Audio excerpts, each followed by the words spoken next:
we got something going on today. Welcome to the big show. I just read that my friend got off charges, so I'll talk about that in a little bit. We got Michigan fans all crabby. Here's what I was doing some thinking on yesterday. You know, the college football media, I rail on the college football media, the NBA media, all media, because all media basically sucks. But the college football media is, well, they're bending over backwards in a Hunter Biden-esque way to defend Jim Harbaugh. I was thinking about this yesterday. Maybe folks don't understand how you are taught as a coach, never cheat, never lie.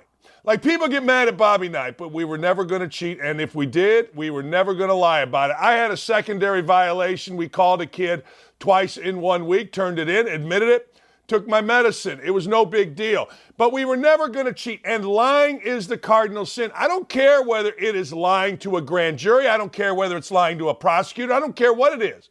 When there is an investigative body, you are not allowed to lie. That is egregious. That's like cheating in golf. It really is. Jim Harbaugh lied. Jim Harbaugh lied to investigators. Nothing's saying. Nothing's come of it. Jim Tressel had players sell their own stuff. Had players sell their own stuff, and he was not forthcoming. He got fired. Jim Harbaugh cheated during COVID. Jim Harbaugh took advantage of the rules, disregarded the rules, did his own thing, and then when asked about it, lied about it. He's negotiating with the NCAA. There's more. Jim Harbaugh hired Shemi Schembechler, a guy that when you did even a cursory glance into his old tweets was a racist. Yes, his name was Schembechler. Yes. Bo Schembechler's son, Shemi, couldn't even get his own real first name. Guess what? Jim Harbaugh hired a coach that he had to fire for what? You want to know? Cyber security, cyber attacks, cyber crimes. Now, I want you to think about that for a second. This is the body of work of Jim Harbaugh. This is what he's about. Played a guy on felony charges last year in the big game. And the media finally got a little bit wind of it and decided not to be Hunter Biden-esque. Why is Jim Harbaugh getting this Hunter Biden-esque treatment? And don't tell me that he's not.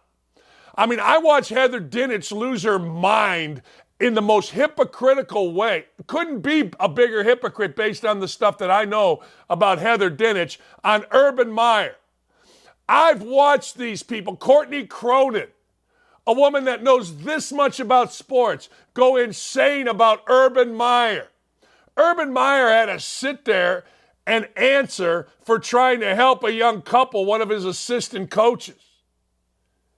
I guess you should just fire people, or you should just lie about it. If you lie about it, you get 3 games. You're the head coach. Remember what we've all been hearing? You're the head coach, Pat Fitzgerald. You're responsible for everything.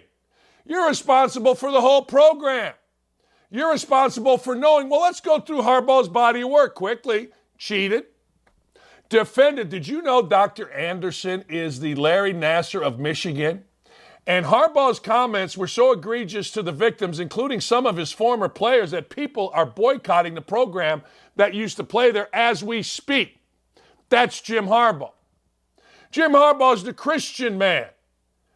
Christian men don't lie. When Christian men are backed into a corner, they tell the truth. At least that's what you're supposed to do. Jim Harbaugh cheated during COVID. He says it's just buying a hamburger. Let's say that it is. Let's say that it is just about buying a hamburger. Then why lie about it? If it's just about buying a hamburger, and you guys that aren't coaches, you'll not understand this, but it is ingrained in you. You sign documents saying you will not lie. You sign documents saying you are responsible as a head coach for your whole program, and you sign documents saying that you will not condone, you will turn in any cheating in your program. Jim Harbaugh did none of that. Jim Harbaugh didn't do squat. Where are the Pete Thamels? Although I like Pete Thamel. Pete Thamel was the only honest guy writing about me in West Virginia. It was after the fact, but I ain't mad about it. Where are these people? Every day I see this Heather Dinich. She's on TV. Yesterday, she's on Feinbaum. It's the biggest story in college football. Apparently, Michigan must be irrelevant. Michigan must not have no satchel. I mean, they've been in the college football playoff. They've gotten their ass beat, but that's all right. Why is he getting the Hunter Biden treatment? Why? Why was Jim Tressel on the cover of Sports Illustrated back when Sports Illustrated actually mattered? Why was Urban Meyer held in a room? What are we doing here? Does Ohio State really have that much more integrity than a Michigan man? My son went to Michigan. I paid hundreds of thousands of dollars to the University of Michigan. This is why I'm speaking out. It's embarrassing for the university. It's embarrassing that I gave a lot of my hard-earned money to. And I hate cheats, hate them. Hate cheats, hate hypocritical media. I guarantee you're going to turn on your TV and little Heather Dinich is going to be talking. And then you're going to have all these counts. Jeremy Fowler is going to be talking. And they're not going to say nothing.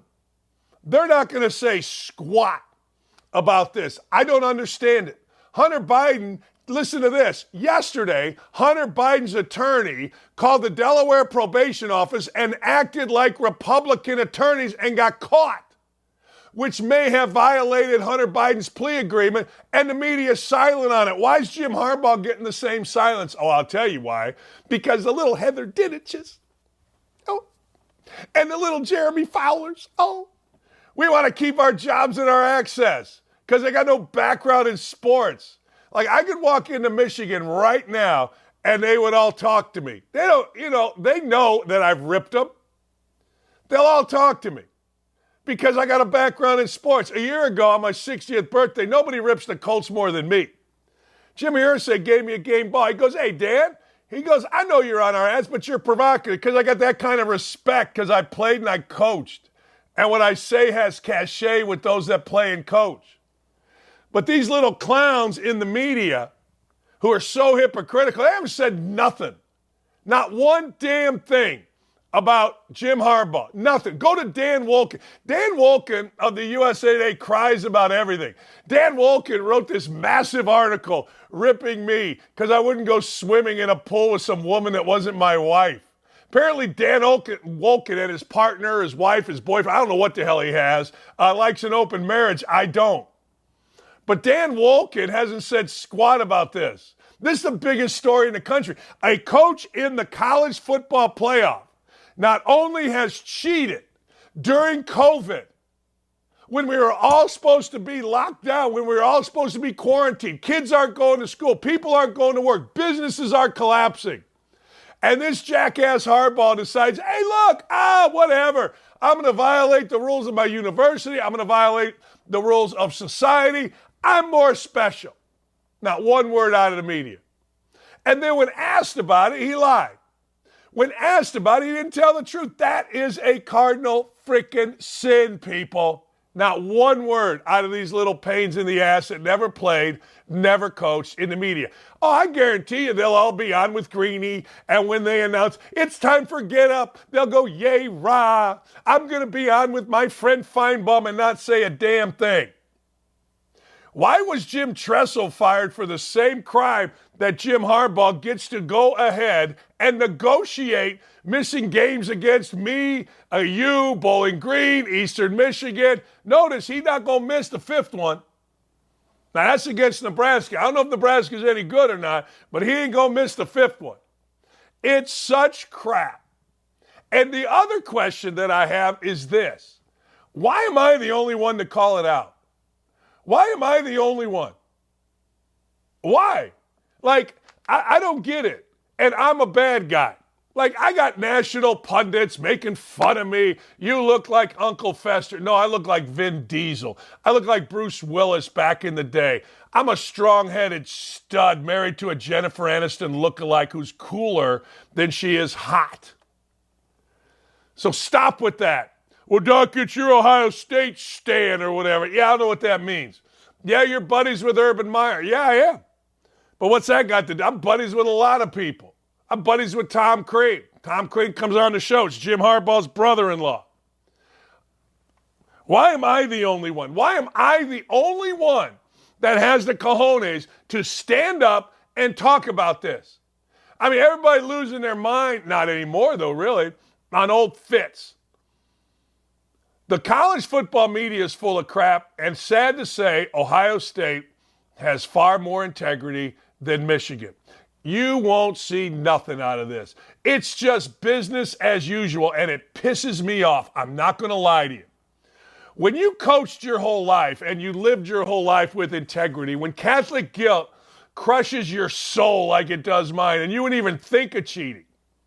You wouldn't even think. I mean, I spent every day of my coaching career worrying about players going to class, acting right, not cheating, more so than I did probably setting up an offense. That's how I live. Went to West Virginia, saw these jackasses threaten me and my wife, said, get out of here. Gave up $500,000, $3.5 million. Went to Indiana, watched these guys smoking weed, said, fellas, you got a choice. You can stop smoking weed and go to class or you ain't playing. They got pissed. When you've stood up your whole life, you wonder why others don't. How do people look in their mirror? How does Heather Dinich or Jeremy Fowler or these people look in the mirror, both personally and professionally?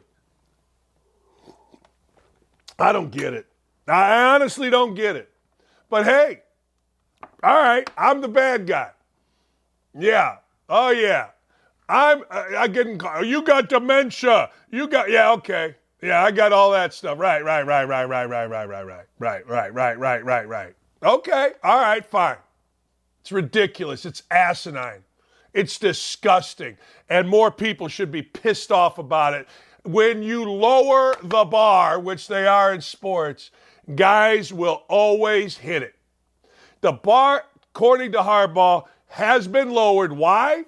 Because coaches don't think there's anything relevant to the NCAA. They don't think there's any power in the NCAA, so they feel like they can cheat. This good Christian man that talks about integrity and how to live. Yeah, you're a cheat. You're a freaking liar. And the liar part is worse. The liar part is way freaking worse. Hey, little girl takes her clothes off. Little girl takes pictures. Little girl posts those pictures on Instagram. Little girl does flips in a bikini. And now little girl's mad because she can't go to class. Because all the little boys are hovering around her. Olivia Dunne can't go to class. Oh, poor Olivia Dunne. Oh, she can't go to class. She's making millions of dollars taking her clothes off and doing flips. She's making millions of dollars putting on a dress that's cut down to here, up her ass, through her legs, and she can't go to class. Hey, you know what? I had the same problem when I was in Indiana. When I went to Indiana and we were good, the paparazzi was everywhere. Women throwing panties and bras at me. Guys wanting to fight me. It was insanity. I understand you, Livy Dunn. I do. I totally understand. I get it. I'm sorry. But you know what? Sack the hell up and go to class. Nothing's going to happen to you. I get it. It's cool to say, well, I can't go to class. Hell, Steve Alford won national championship, was the best looking dude in the history of the world, Olympic gold medal, and he went to class. Yeah, people hovering around him. Damon Bailey, part of the biggest sports book in the history of the world, Season on the Brink, had hundreds of thousands of people watch his high school game over his 4-year career. He can go to class. Shut up and go to class. NIL. NIL means naked in lingerie. Oh, poor Livy. I know, Livy. I know, baby. You'll be okay, baby. It'll be okay. All right, baby. All right, speaking of NIL, Tommy Tuberville and Joe Manchin introduced bipartisan bills to regulate name, image, and likeness. This will be good. Hey, when Congress gets involved, we know it's good. We know we must have more Congress involved. Yeah, that's right. Why don't they just leave it all alone, leave it as is, pay for play, and forget about it? Student athletes should be able to take advantage of NIL promotional activities without impacting their ability to play collegiate sports. Okay, that makes sense. But we need to ensure the integrity of our higher education system. Duh! What have I been saying for years? At some point, you got to care about the school. At some point, you got to care about the sport. Wait, there's more. Remain focused on education and keep the playing field level. Well, that's stupid. The education part, you've already taken out of coaches' hands, the ones that care the most.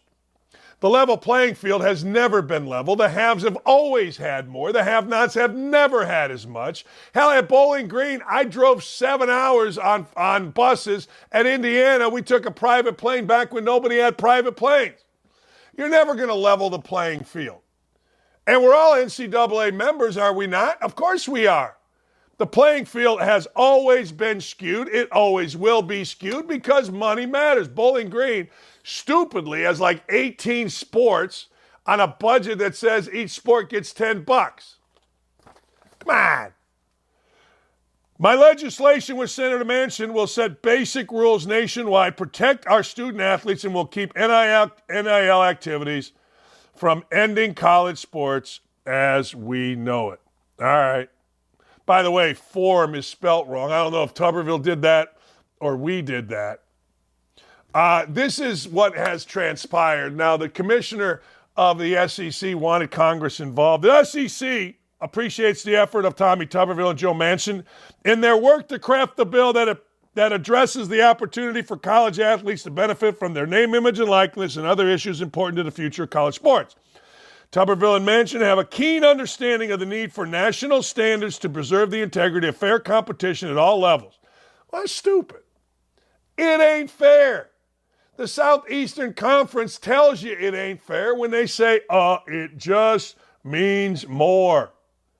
And when they say that, they're telling you it just means more. They put more money into it. They're more lax on the rules. We look forward to continue to engage with members of the House and Senate to refine and work towards effective national legislation that creates and preserves opportunity for all college athletes. What do you mean? Here's the opportunity. You got 85 scholarships in football. There's your opportunity. You got 13 men's, 15 women's scholarship in basketball. There's your opportunity. I mean, at some point, you do have to protect the school. I've said this for years. We're worried about 18 to 23-year-olds. I don't give a rat's ass about 18 to 23-year-olds. If I were these guys. As a coach, I did. But if I were these guys, I'd be like, hey, wait a second. We got the greatest institutions in the world. We've got the best athletic facilities. We've got the best living conditions. We got the best treatment, the best doctors, everything. Food is the best that any kid 18 to 23 could possibly get. They're taken care of. Now let's protect the school. Let's not compromise the education that you get at the school. Let's not compromise the integrity of the sport. Let's not compromise the integrity of the school. I've said this for years. I've said this for years and years and years. If you want to have NIL, fine. Don't let anybody get any money before they enter college. Make them sign the same things coaches have. I've received no money. And if it comes out that they had, then you kick them out. They're done. They're gone. It's simple. I've said this forever and ever and ever. At some point, the schools must be protected. Hey, by the way, we've got some interesting stuff. We've got Clay and we've got DeSantis coming up right after our show today. Clay Travis had an opportunity to interview Ron DeSantis, and I guarantee you it's going to be good. Not kind of good, not sort of good, but damn good, like really, really good. So make sure if you get a chance, you stay right here at 10:59 for Clay and DeSantis. It's going to be absolutely fantastic. Don't miss it. Do not miss it. If you have any interest in politics at all, Clay and DeSantis together is can't miss TV. Period. All right. Hey, there's some funny stuff. Are we going to show a DeSantis clip? Let's go. In Florida, what I did, I used emergency powers. You know, the governors were using emergency powers to lock people down. I was using it to pry open the schools. And that's one of the reasons they sued me. They said, you don't have the authority to do this. And honestly, it was contested. Yeah. But I'm not just going to sit there and let these kids toil. So I'm like, I have authority. Here's what I'm going to do. You do. And I knew once the kids got back in, the parents would never let it close again. And so that's what we did. If you were president, do you think Fauci should be prosecuted? Yes. Boom! That's why OutKick is great. You're getting the smartest right here, then the smartest after. Speaking of smart, right there, 11 a.m., full interview. Watch it. Clay's going to kill it. DeSantis is going to kill it. Whoever you're rooting for doesn't matter. Whether you're rooting for DeSantis or you're ready for Ramaswamy, it doesn't matter. Watch, educate, learn. Get yourself educated. That's what OutKick is all about. Speaking of education, ladies and gentlemen, Hillary Clinton. I give you Hillary Clinton. Look, I'm a centrist. I vote whichever candidate I think is the best. I'm not going to vote strictly for a Republican or strictly for a Democrat. It's who I am. Hillary Clinton claims that the heat of this summer, which, by the way, hasn't been bad here in Indiana. I think it's a little muggy today. But the heat of the summer is because of us Republicans, or you Republicans, or however you want to say it. Hot enough for you? Thank a MAGA Republican. Or better yet, vote him out of office. That's some power, people. That is some power. We hold the power to get the temperature wrong. Not right, because apparently what we're doing, I'll say I'm a MAGA. I am a Make America Great. I am involved. I love that. I think that's perfect, again, because it's not right now. But Hillary Clinton thinks that Republicans control the temperature. Hillary Clinton thinks that, yeah, what we're doing is there's a meeting going on underneath the bunker at the White House, and it's a bunch of Republicans. Actually, it's at the Greenbrier. It's underneath the Greenbrier in West Virginia. And what they do, they have a little worldwide thermostat, and you turn it up or you turn it. This is skosh. This idiot is actually trying to scare people into believing that Republicans control the temperature of Earth. Yeah, that's what this is. Hot enough for you? Thank a MAGA Republican. Really? All right. Okay. That's power, ladies and gentlemen. We got some power, and Hillary Clinton just gave it to us. We control the Earth's temperature. Is that something? You're damn right we do. You're damn right we do. And I'm going to use, I got a little bat phone as a Republican on a conservative station. I can call right down there to the basement of the Greenbrier. And you know what's going to happen? We're going to turn the temperature down because Hillary made a tweet. How stupid is that? Seriously. Speaking of this, I'm going to jump over a couple things because I got to get to this one. Jersey Joe Biden, Joltin' Joe. Well, Joltin' Joe decided that he's cured cancer. I hope you saw this, or maybe if you didn't, I'm glad to bring it to you. But Joe Biden, on the heels of Hillary Clinton, Hillary said that we control the temperature. Joe Biden, well, he said that he has cured cancer. Let's take a listen to Joltin' Joe Biden. If you could do anything at all, Joe, what would you do? I said I'd cure cancer. They looked at me like, why cancer? Because no one thinks we can. That's why, and we can. We'd end the cancer as we know it. Joe Biden has cured cancer as we know it. I honest to God, and you think these people don't just say things? You think these people are sane? Joe, she's cancer. We cured it. They said, what would you want to do? Can you play that again? For those of you in the back that may have missed it, listen to this idiot. You got to listen close because he didn't get on his cocaine must have gotten found, and he wasn't on it this morning. When Joe's not on the coca plant, this is how he talks. Get that coke back in Joe when he's speaking, please. If you could do anything at all, Joe, what would you do? I said I'd cure cancer. They looked at me like, why cancer? Because no one thinks we can. That's why, and we can. We'd end the cancer as we know it. We ended cancer as we know it. Man, and you guys, there are people that, excuse me, will actually cheer for that, will actually believe that. No, I want you to understand this. That's what they're doing. They're actually saying these things out loud. I got something in my teeth. I had a little tomato this morning. They're actually saying these things out loud, and you're supposed to believe them. Joe Biden cured cancer as we know it. Hillary Clinton says MAGA Republicans control the temperature of the earth. That's what they're saying. They're saying it out loud. You know how sometimes you think something and then you say it and you're like, wait, did I say that out loud? These idiots, one says he cured cancer as we know it, and the other says that folks that are MAGA Republicans control the thermostat of the world.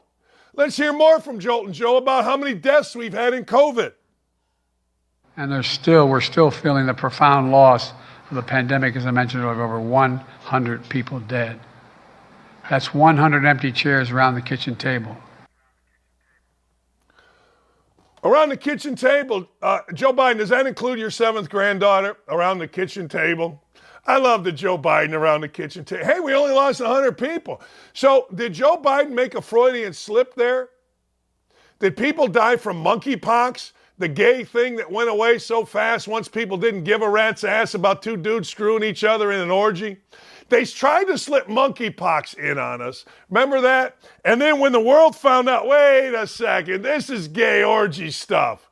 We'll go to a certain line on stuff, but we ain't going to give a crap about gay orgy disease. Having sex with monkeys in the middle of a tight 9 with some dude. We ain't doing that. Come on, people. It's the weekly Joe Biden gaffe. Is there anything better? Is there anything more beautiful than that? I don't think so. We only lost 100 people. 100. That's it. How about that? Well, that's good news. My God. This is the President of the United States. We have, let me ask you a question. I thought about this the other day. If he dies, are people going to show up? Let's just say he dies. You know how people, they put you in the middle of the rotunda in Congress. Anybody going to show up, or are people going to be like, yeah, I know, okay, yeah, we're good? I got to tell you, it's incredible to me. This dude said we lost 100 people. Oh, all right. And we cured cancer. You want to know why Joltin' Joe Biden did an entire campaign from his basement? You're reading it. Joltin' Joe Biden strikes again. And we're so happy about it. He cured cancer. He did. Jennifer, our friend Jen Gritty, says, I'm so glad he ended cancer. I'll let my sister know that she won't have to take her every 3-week treatments anymore. See, that's the crap that just pisses you off. You know, we all, for people like Jennifer's sister, we all pray and hope, my mother who beat breast cancer, we all hope and pray that cancer does end. We all hope and pray that somehow, some way, our politicians will say to Big Pharma, look, we know we have a cure, let's go. But when politicians make fun of it, when politicians are not lucid enough to understand what they're saying, or they're lying, flat out lying, it's just sad. It's truly, truly sad. And again, like Jim Harbaugh, like Hunter Biden, like Joe Biden, no one's calling these people out on it. No one's calling the dementia of this guy. No one's saying a word. Not one word. Not one stinking word. Now, we all know, and let's compare it. Had Jim Tressel or Urban Meyer done what Jim Harbaugh done, media frenzy. Had Donald Trump do what Joe Biden did, media frenzy. It's really amazing. We try to equate politics to sports here. It's honest to God amazing how chicken blank our media is, how hypocritical our media is. We're going to talk to a media guy that isn't. Our friend Jason Ellenhammer ain't afraid. By the way, our Colts opened up training camp, and our beloved general manager looked right in the media's eyes and lied. Does your general manager do that? We're going to talk about that. Chris Ballard looked right at all the children in the indie media and just lied through his freaking teeth. Charly Arnold going to join us as well coming up at 10 o'clock. You don't want to miss Hammer Time. I love Hammer Time. We'll be right back. Longtime head coach Hutton of the New England Patriots, Bill Belichick, reportedly on the hot seat. And this is not just some small-time blogger up in New Hampshire writing this about Bill Belichick. Tom Curran, who's very well respected, who's covered the Patriots for a long time, is saying there is legitimacy to the fact that he's on the hot seat with Robert Kraft, because there's some thought out there that he really can't get it done without Tom Brady. Tom Curran of NBC Sports Boston, I believe now, but has been there for a while. Like you said, a long-time Patriots insider, along with Mike Reese, who also referred to the demands of what we're seeing from Robert Kraft and what we have seen from Robert Kraft, and he wants to make the playoffs and win a game for the first time in 5 years. Where there's smoke, there's fire. I think this comes down to, more than anything, the relationship between the owner and the head coach. Him getting fired, to me, is hard to see. This would be a retirement / I'm a coach and it's time to try something else, and he and Kraft jointly, shake hands and move on. You see what I'm saying? Yeah. Kind of the same way Kraft did with Brady. I think he would handle it publicly the same way. It's clear behind the scenes things are just odd. They're off, because Reese said that, that there's definitely something going on there with conversations that Kraft is saying, you've got to do this. They bring in O'Brien after the failed offensive and defensive coordinator experiment last year, or bringing in a DC and a special teams coach as a background to call plays for Mac Jones, who Belichick had fall to him at pick 15 2 years ago. And now Curran is saying, he's on the hot seat this year.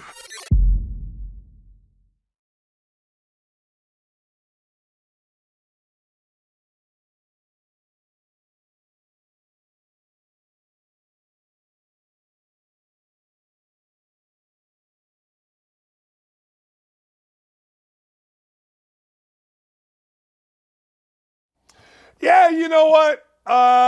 The great Chris Ballard, our beleaguered, our begrudged, our overrated, our insane Colts general manager, spoke to the media yesterday. And the only media in town that understands everything resides on WIBC. It's Hammer and Nigel in the afternoons. It's Rob and Casey in the mornings. And they're all fantastic because they get every side of it. So here we are as Colts fans, Hammer time. And, I don't know. There was a lot of guys mentioned with injuries. One of them was not Jonathan Taylor going on the physically unable to perform list.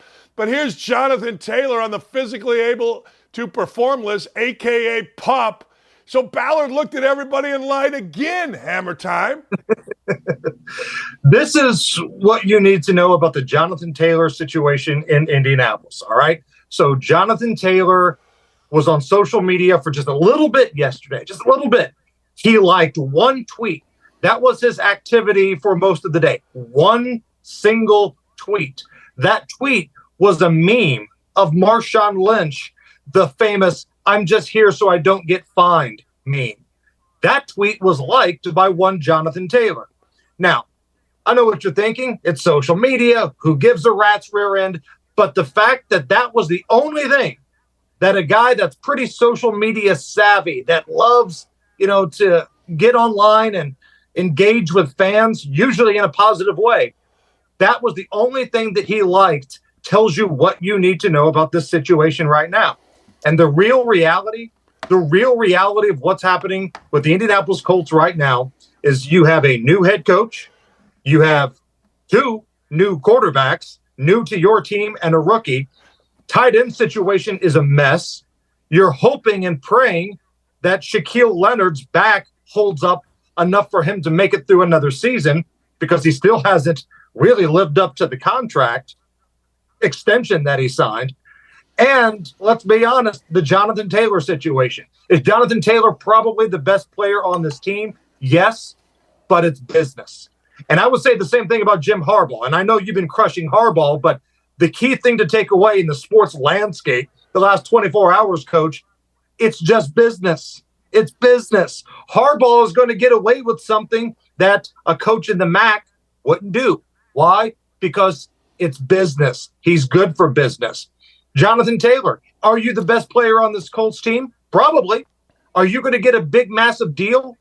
No, you're a running back, and that's not how things work. Is it fair? No, but it's business. So there's a lot of stuff happening in the sports landscape that falls under that business category, and Jonathan Taylor certainly fits that category. Well, I want to go back to Harbaugh, and something you said is interesting. A MAC coach couldn't get away with that. A MAC coach would be fired. But I feel like Hunter Biden and Jim Harbaugh, there's a parallel there. Hunter Biden's lawyers yesterday fake called into the probation officer. Very rarely are you hearing about any of this. Jim Harbaugh cheated, then lied. We've heard no media on this. Harbaugh is getting the Hunter Biden-esque media treatment. I don't like it. You're right. You don't like it. But you know what we end up doing at the end of the day? To quote Jim Carrey, we bend over and we take it up the tailpipe because there's nothing we can do. And when you have the media in your back pocket, the way the Biden crime family does, and the way that Jim Harbaugh does, you get away with a lot more. Go back to when Jimmy Johnson was the coach of the Cowboys. There was a practice team player that fell asleep in training camp, and he got cut right away. And they asked Jimmy, what would you do if that were Troy Aikman? His response was, I would have got him a pillow. So this is where we're at right now. Are there different rules for different people? You bet your sweet backside there are, but there's nothing we can do about it. It is what it is. This is the monster that has been created, not necessarily by us. Maybe we have a little blame in this, but the mainstream media. If you are a media darling, you can get away with a lot of stuff, whether it's an actor, whether it's a singer, politician, or an athlete. Yeah, it really is amazing. Like, you know, Clay Travis has been all over this, and he's been very smart documenting, okay, what Biden has done is worse than what Nixon did. Now, I understand we're at a different time in our society, but you don't hear nothing. Hell, in fact, Joe Biden yesterday said he cured cancer and only 100 people died from COVID. Get back on the coca plant, Joe. If you're doing the comparison here, the first Donald Trump impeachment was one whistleblower that claimed he was trying to shake down Ukraine over aid. Aid they eventually got. And keep in mind, Zelensky at the time said, I didn't think anything was too bad. One whistleblower, impeachment through the House. Look at all of the material that the Republicans have right now. You've got Joe Biden on tape, and it's been on tape for a long time, bragging about getting a prosecutor fired in Ukraine. You've got all the paper trails of corruption, starting with the big guy and then spreading out to Hunter and his worthless brother and a daughter-in-law. The paper trails are all there. Bribery, it's there. And don't get me started on the cocaine investigation. Any police officer with that level of access at the White House with those cameras would have found out whose blow it was within 30 minutes. But all of a sudden, nothing to see here. This is what happens. Again, different rules for different people. And right now, you've got Joe Biden as the president. One of his lackeys is the attorney general. The feds, the Department of Justice, the FBI, they're all in the tank. We've seen this from multiple whistleblowers. But until the Republican House grows a pair, until Kevin McCarthy and the other Republicans actually get a little testosterone, get a little tea flowing, there's nothing to see here. Do something about it. You've got the House. If you want to run an impeachment, do an impeachment run. If you want to start passing out some subpoenas, if you want to start getting some folks working on some indictments, do it. Don't give me a press conference, Kevin McCarthy. Do something about it. Well, that's exactly right. Like, you know, to your point, there's nothing done with that. And to my point about Harbaugh, you cheat, then you lie about cheating, which is the same thing the Bidens are doing.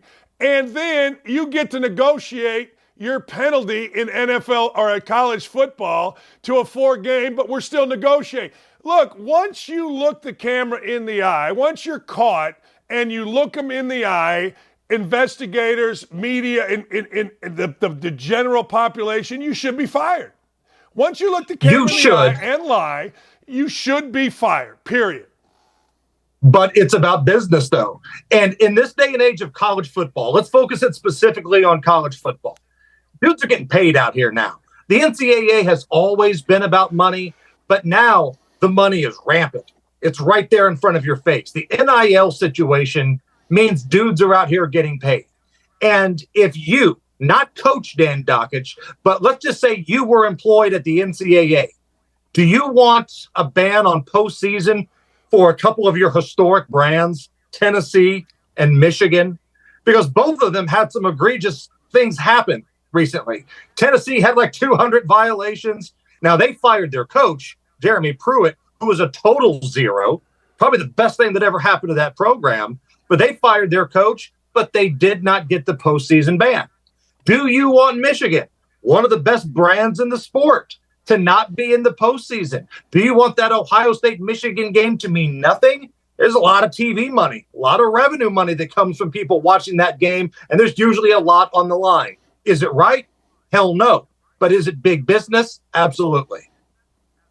Yeah, I know. And that's why I'm the only one that's sitting here fighting this. Like, I look at the media in college football, and they're more worried about what's happening in, like, tennis. Dan Wolken at the USA Today, who's the football writer.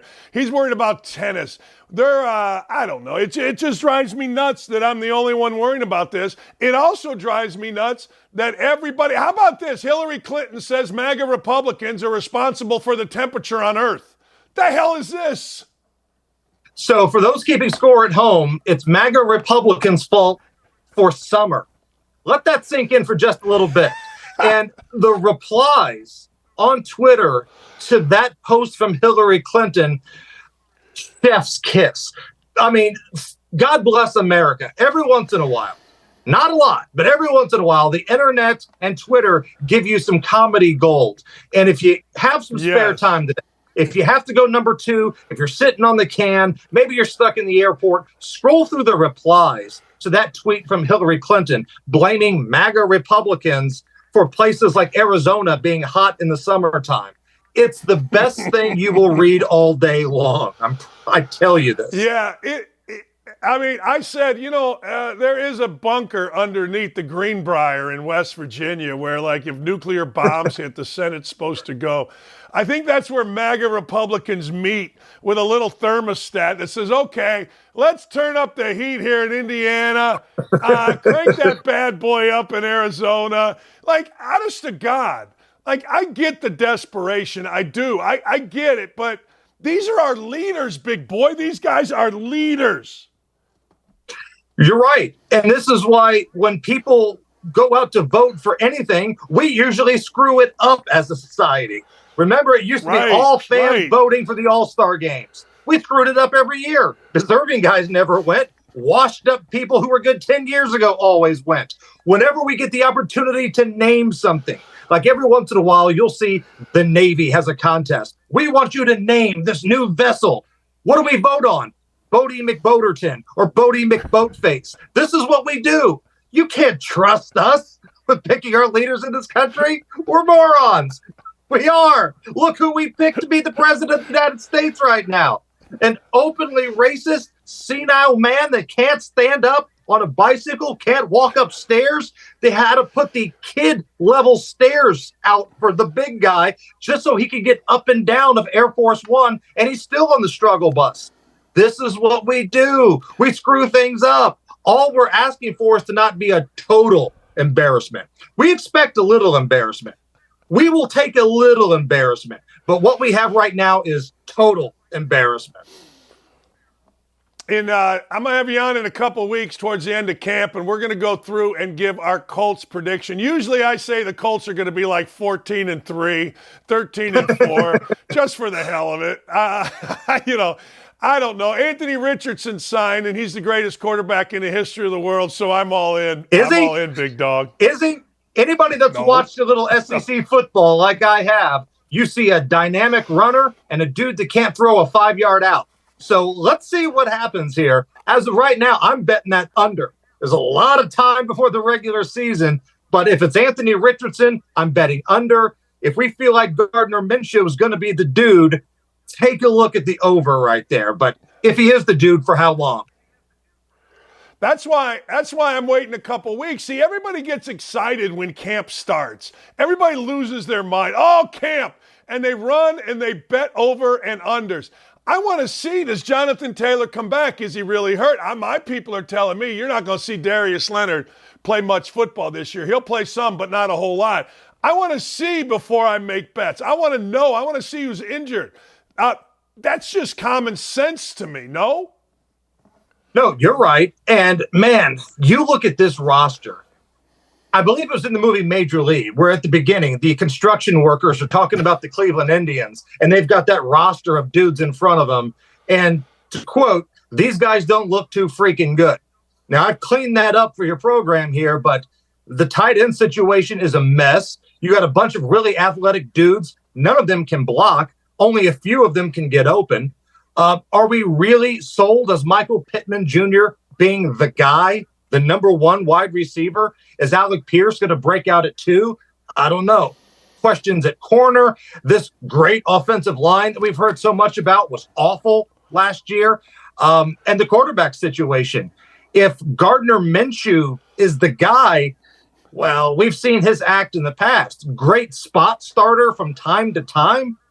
But is that who you're going to ride with? And if not, it's Anthony Richardson, who, again, he's going to have a big learning curve here. Phenomenal athlete.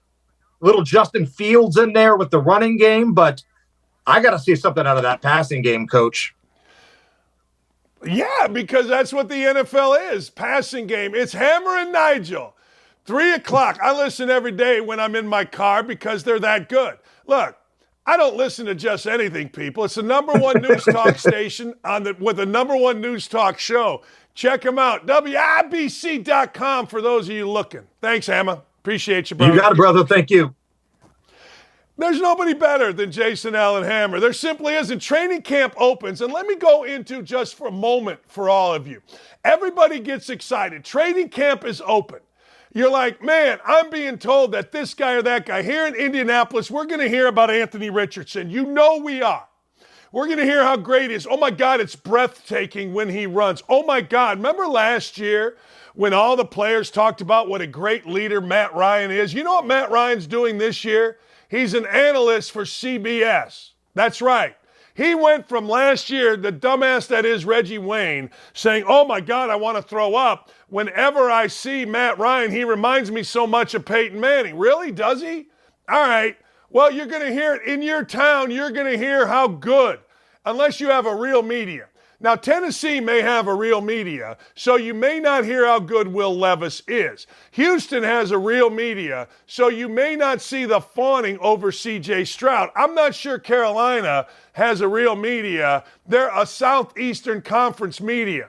They will tell you how great Bryce Young is. Now, you can tell me that Tennessee is a Southeastern Conference media, but the media folks that I know in Tennessee are going to shoot you straight about whether Will Levis is any good, Malik Willis. They told you last year Malik Willis was no good.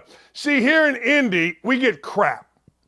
We get children, and you got to pay for it. You got to pay for this clown named Stephen Holder, who's been there 10 years, has never broken a story. Literally never broken a story in going on his 11th year. He's with ESPN. You got to pay for him. Some kid named James Boyd.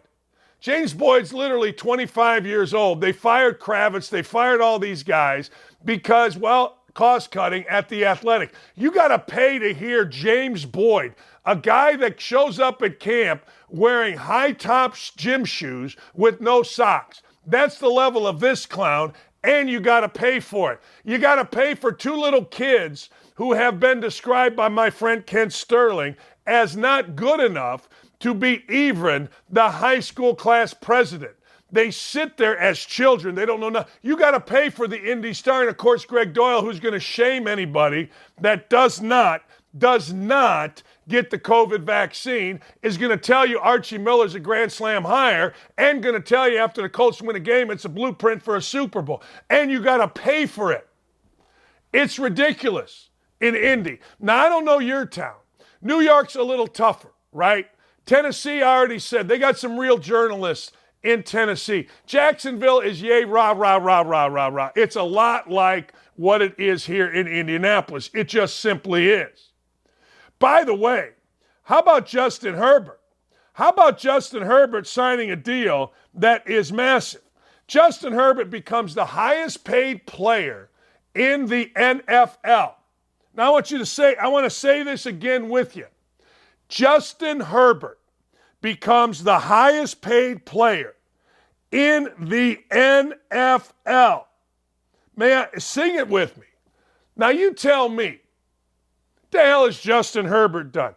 5 years, $262.5 million. That's what Justin Herbert signed for.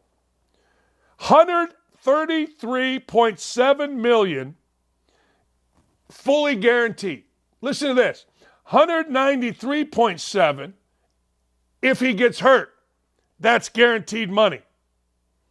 5 years, $255 was what Jalen Hurts said, and that idiot Kimberly A. Martin said he's disrespected. Jalen Hurts was the previous highest paid quarterback in the NFL. He was disrespected according to some idiot that interrupts people on ESPN NNA. Now Justin Herbert is the highest paid quarterback. I can hear it now. Racism. White boy. Racism. You can hear it. Can you hear it in the distance? It's coming. Oh, it's coming. It's like a train. I don't even know how to make it. Chugga chugga. That's how you do a train. Chugga chugga chugga chugga chugga chugga chugga chugga chugga chugga chugga chugga chugga chugga chugga chugga chugga chugga chugga. Boom! The train hits you. Racist. White boy. Big money. Because he's white boy. Stop it, stupid. I'm with you. Justin Herbert's going to make $52.5 million. Lamar Jackson's going to make $52 million. Jalen Hurts, disrespected. He's only going to make, wait for it, $51 million of disrespect. I want to ask a question. What has Justin Herbert done to deserve that? Lamar Jackson's been MVP. Has he not? I think he has. I think so. Jalen Hurts has gone to a Super Bowl. What exactly, other than hit the market at the right time, has Justin Herbert done? Remember, Justin Herbert wasn't going to be the starter until the doctor for the Chargers punctured the lung of Tyrod Taylor. And then you know what? Boom, away he went. Boom, he took off. So now he is the highest paid football player. But alas, he's not the highest paid contract from yesterday. Think about that. The highest paid NFL player did not get the biggest contract yesterday. That went, ladies and gentlemen, to a nondescript player named Jalen Brown. Jalen Brown gets the richest deal in NBA history. Jalen Hurts, you think $5 million or $52.5 million's a lot? Hold my beer. Hold my Phoenix coffee mug. Jalen Brown. Hey, look, I got to go see the Celtics tonight because I'm dying to see Jalen Brown, said no one ever. Good player. Good player. Really good player. But does anybody say, hey, man, used to be the Celtics are in town. I want to go see Bird and McHale and Parrish. Hey, man, the Celtics are in town playing the Pacers. Kyrie's on them. Does anybody say, hey, man, Celtics are in town. I got to go see Jalen Brown, $304 million. That's, I don't know, ladies and gentlemen, $60 million a year. I'm going to say that again. So yesterday, an NFL guy signed for $52.5 million. But that wasn't the biggest contract. Hold my beer, Jalen Brown said. And he ain't wrong. He is not wrong. And I am here for it. I swear to God, I am here for it. I am here because I like it. Now, let me walk you through Jalen Brown's contract here. And this is what I've always told you. Isaiah Thomas turned me on to this. 100 years ago, Isaiah Thomas, myself, Coach Knight, were talking about NBA contracts. And Isaiah said 52% of your money is gone. It's actually more now. I'm going to give you the net income. $22.5 million of that 60 goes to federal tax. $6 million goes to NBA escrow. $1.8 goes to agent. 1.4 goes to FICA and Medicare. 1.8 goes to something called a jock tax. 2.7 goes to Massachusetts tax. 24.5 million is what Jalen Brown has to live on from that $60 million contract. That's what I'm reading on Twitter. And remember this, if you read it on Twitter, it's true. Used to be if two guys in a bar told you, then it was true. But now it's if you read it on Twitter, it's true. So a guy signs for 52. This fascinated me. I don't know if you can tell because, well, frankly, I've only said it 6 times in this segment, so I'm guessing you can tell. But it just fascinates me. It fascinates me that, guess what? $52.5 million for a mediocre Justin Herbert, betting on the come, and $60 million for a really good but not great, not somebody that's must-see TV, Jalen Brown. Man, how about that? Speaking, people are saying bad things about Aaron Rodgers' brother. Aaron Rodgers' brother was on The Bachelor. Jordan Rodgers was a Bachelor participant, and he was pretty good. Now he's a quarterback guru. And as a quarterback guru, we must pay attention to things that he has to say. Do you know the name Joe Milton? Of course you know the name Joe Milton. You guys have to know the name Joe Milton. Joe Milton is the quarterback of the Tennessee Volunteers. Joe Milton is a big, strong dude that can throw a ball from me to you, and you live in Nashville. Joe Milton is considered by Jordan Rodgers the best quarterback in college football. Yeah, that's right. He's considered the best quarterback in college football, and people, even on OutKick, are going nuts. Our friend David Hookstead wrote this. Jordan Rodgers uncorked an all-time wild college football take about Tennessee quarterback Joe Milton. The college football season is around the corner. Week 0 will be here before we know it. All right, listen to this. This is the take. Joe Milton is hands down the most talented quarterback in the entire country, and it's not even close. Now, let's be honest. He doesn't say the best quarterback. He says the most talented quarterback. There's a big difference. Tom Brady probably was as talented as any, but not the most talented in the NFL over his time in the NFL. Peyton Manning was certainly as talented as ever. But when it came to raw talent, throwing, running, wasn't the most talented. Joe Milton, you can make the argument. I don't think this is as wild a claim as my friend David Hookstead says. Joe Milton was fantastic.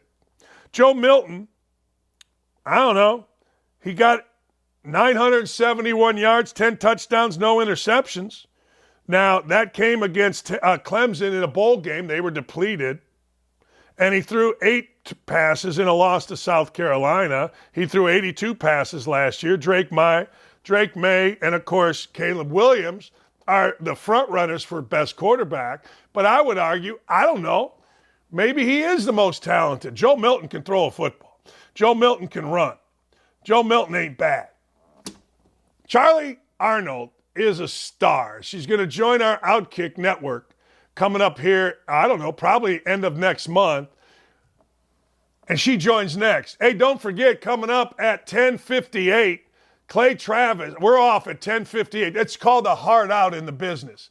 Clay Travis is going to join us coming up at 11. He's actually not going to join me. He's going to be joined by Ron DeSantis. DeSantis and Travis sit down for an interview of the ages. So you got to make damn sure that you stay right here right after our show. It's going to be good. It's going to be really good. Of course, Sterling and I will be on at 1 o'clock on our YouTube channel. That's after Travis and before OutKick. So you can join us for local indie talk coming up at 1 o'clock with me and Ken Sterling. But this, ladies and gentlemen, is going to be fantastic. The lovely, the uber talented Charly Arnolt next. Cancel culture that we live in. They want you to think you'll be canceled. They want you to be scared of the name calling. But that really is all it is. And it speaks more to their insecurities than it does to yours. I saw people on TikTok, Olivia. I saw people coming for your eyebrows.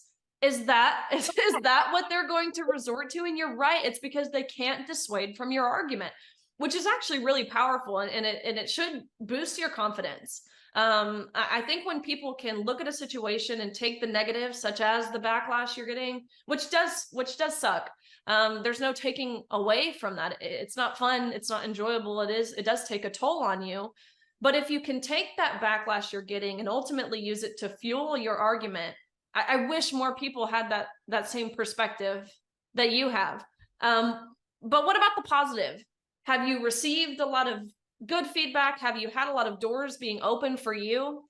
Yeah, absolutely. I mean, the opportunities that I have had are just absolutely incredible. And the support from people like you and all these other speakers who've spoken up about, men in their sports. And the ones that really stick out to me are actually the parents of young girls who are messaging me and saying, I have 2 daughters who are running cross country just like you did. Thank you so much for protecting them. Thank you so much for sticking up for them in their futures. And I'm like, that's why I'm doing this.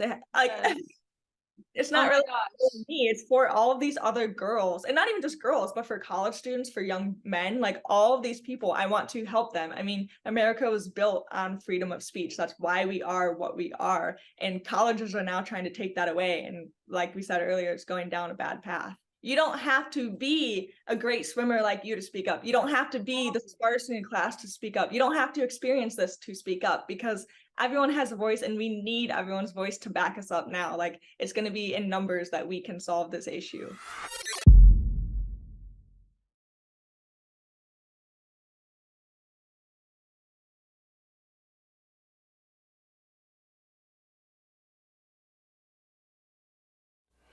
Ladies and gentlemen, you know her, you love her, and you should. She is the queen of the UFC. She was not on the raucous USC private plane. I wanted stories from the USFC private plane headed over to London and Spain and everywhere else, but I didn't get any because you weren't on it. I don't have any good stories. I don't have any good plane stories, except that, the mint cabin in JetBlue is very nice. So I'll say that much. Yeah, I mean, hey, look, is what it is. All right, I got a couple questions for you. We got to get into a little bit of politics here. I am stunned by this story. So Hunter Biden just walked in a courtroom today in Delaware to plead guilty to a bunch of stuff. Okay, there's a plea agreement in place. But yesterday, apparently, his idiot attorneys decided to call the prosecutor's office and act like Republicans. Why do these people get such a pass with all the stupidity that they do? What is this? Oh my God. I mean, where do we even begin? The list for Hunter Biden is so outrageous that sometimes you forget that this is the president's family, because you're like, oh, this is a great reality show. Oh, I'm watching Bravo. Oh, no, wait. This is the leader of our country's son, who even Joe Biden, he keeps having to backtrack now. First it was, I've never been involved with my son. I've never been involved with the phone calls. Now it's just like, I haven't been in business with him, because now he can't brush off the phone calls, because we all have evidence of that. I don't know. Hunter Biden is just, I mean, what do you expect from someone that smokes crack and bangs hookers? It's just, it's just comedy at this point. Yeah, I said, when I'm 100 years old, I don't want to die. If my wife isn't alive, I don't want to die in some home. I guess I'll smoke crack and bang hookers like Hunter. And maybe it's the way to go. Maybe as an older guy, it's just, who wants to die in a home? A pile of blow and hookers. Let's go. I think that's the way to go. Hunter Biden style. What the hell? I know. It's so crazy. I mean, he's pleading guilty to these couple of tax charges, but that's just like his way of being like, hey, I'm taking like the easy road out. That's what everyone, like, this is the perception is, oh, he's pleading guilty. Okay, he's owning up. He's taking accountability. When meanwhile, no one's taking accountability for anything. These are the smallest charges of anything he could have been convicted of. And this is just the DOJ's way of being like, look, we got him. Everyone happy? Now we can move on, even though like we're just getting started. I'm on Twitter a lot, and a lot of people I know are, and they're asking me this question. Okay, Elon Musk is rebranding Twitter to X. Okay, first, could that get him in legal trouble with Microsoft and Zuckerberg? 2, when does this happen? Because I'm on Twitter, I'm looking at it right now, and I don't see any X. I just see Twitter. What's going on here? Okay, so I mean, obviously, I don't know exactly what's happening. I just know there's a rebrand and everyone's freaking out because people have grown very fond and close to their Twitter account, who they are on Twitter, the friendships that they've built on Twitter, just like probably a lot of other social media platforms. But Twitter feels like it was one that's been around for so long that people just feel like so attached to it, right? So now that it's being rebranded from Twitter, which I can't even imagine not calling it Twitter. I feel like people are still going to call it Twitter, even when it's completely rebranded as X. But I think that the form that Twitter has currently is going to completely change. I don't know what that looks like, but Elon Musk, I think we talked about this several weeks ago. Elon Musk isn't just some ordinary guy who bought a social media platform because he had enough money to do so. I mean, he spent well over what it was worth. He went to many lengths to acquire it because for him, this is not about owning a social media platform. He is really looking to make a huge impact in the world. He's trying to send people to Mars. He's trying to, create an atmosphere where, one day we can all survive because the end of the world inevitably will be at some point. How dark is that? But it's true. Like Elon Musk has a plan, and I don't think anyone has even a grasp of the full scope of what he has in mind. But this is just like one piece. Because I think they said that Twitter, as far as its brand value, like completely plummeted when they changed the name to X, or the market value, but that's not what he's after. He has like a bigger plan in mind. So I'm interested to see how this plan takes shape. And he's already alluded to it in small ways here and there, but I have no idea what we're in for. Is it unfair? Because my initial reaction has been, you know what? When I see someone like Bronny James go down with cardiac arrest, my initial reaction is the shot. But I tell this story to people. When I was in 8th grade, the 7th grade used to play before us. So we went to St. Joe of Dyer, the 7th grade team's playing, and a kid collapsed. He had a heart issue. He died. He died on the court. Now, we played the 8th grade game. It's a weird deal. I don't know, but we did. So I'm a little bit like, all right, I immediately want to ask, is this from the shot? And then I think back to my own, and maybe this has been happening all along. It's just more popular. Is it fair to ask about the shot? Well, that's what I tweeted out yesterday. That was my initial reaction was young, healthy athletes like Bronny James should not be falling over with cardiac arrest. And, a lot of people came at me very harshly, as you can imagine. My mentions have been blowing up. They're still blowing up from this one tweet. But I think that you can't, there's probably different rationales for a lot of people, but you can't ignore the prevalence of all of these really elite athletes suffering from cardiac arrest in recent years. I think it's very fair to question its relation to the COVID vaccine. I think that there was a prevalence of it that existed before, sure, but the rate at which it's happening now is pretty astounding. And, they have directly tied the vaccine to myocarditis. So I don't know why people are so up in arms about the fact that there very easily could be a tie between the vaccine and cardiac arrest in these very young, healthy athletes. So I don't know. That's my first inclination, because I know that it happened before, but it wasn't so common. It was still alarming. And I think that there's articles still alluding to the importance of recognizing that it happened in the past, even before the COVID vaccine existed. But I still think that the rate at which it's happening and the fact that they have directly tied the vaccine to myocarditis, which is part of what cardiac arrest means, I don't think you can ignore. So for me, my first gut instinct is the COVID vaccine. So, I only hope that he recovers well, and I hope that he's the exact same person and player that he was before suffering this horrible event. But I'm not scared to say that I think it's from the COVID vaccine. Unless someone can tell me that he didn't get vaccinated, then we can start investigating other causes. But that's my gut instinct.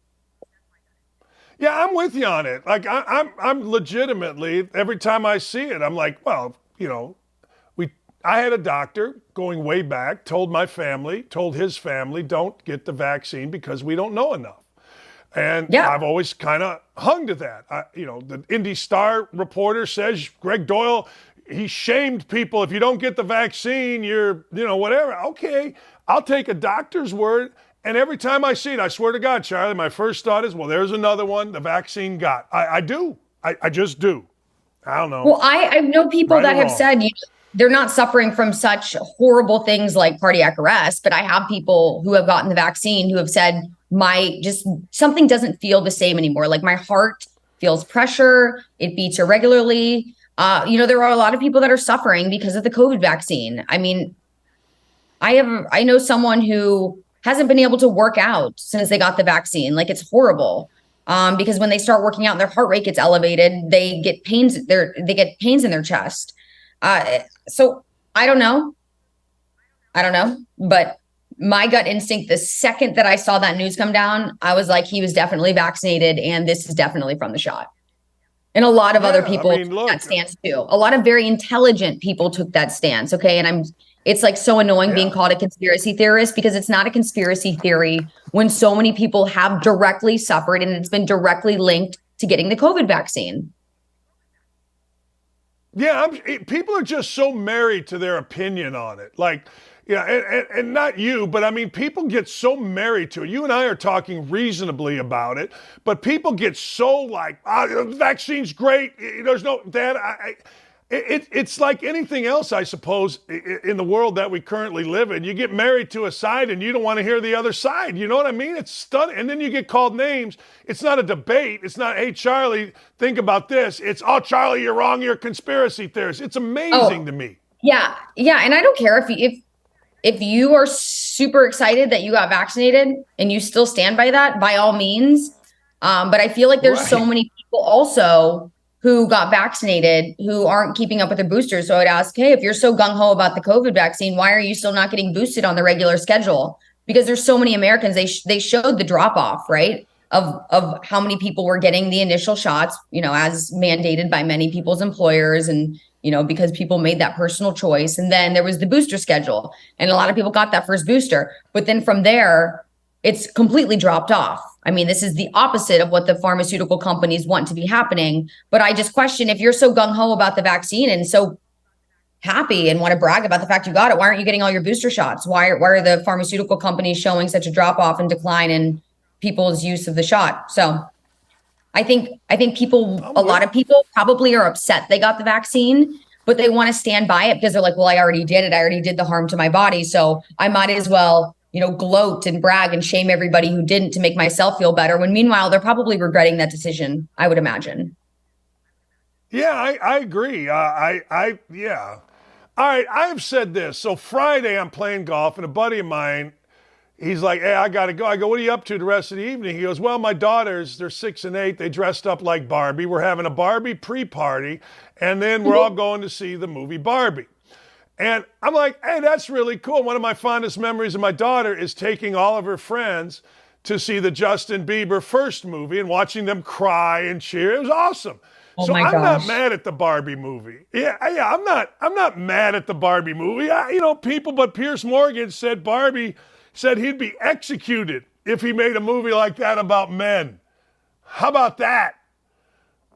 Yeah, I mean, but I think there are probably, well, I mean, I can't think of any off the top of my head, but if there were a movie about a guy that just relished in being a boy and did all the boy things and lived in his boy world, that would not bother me. Honestly, it would not bother me. If there's some fictional character or some doll or some movie, that doesn't bother me. Just like I think like people that are getting bothered by Barbie, like, what are you talking about?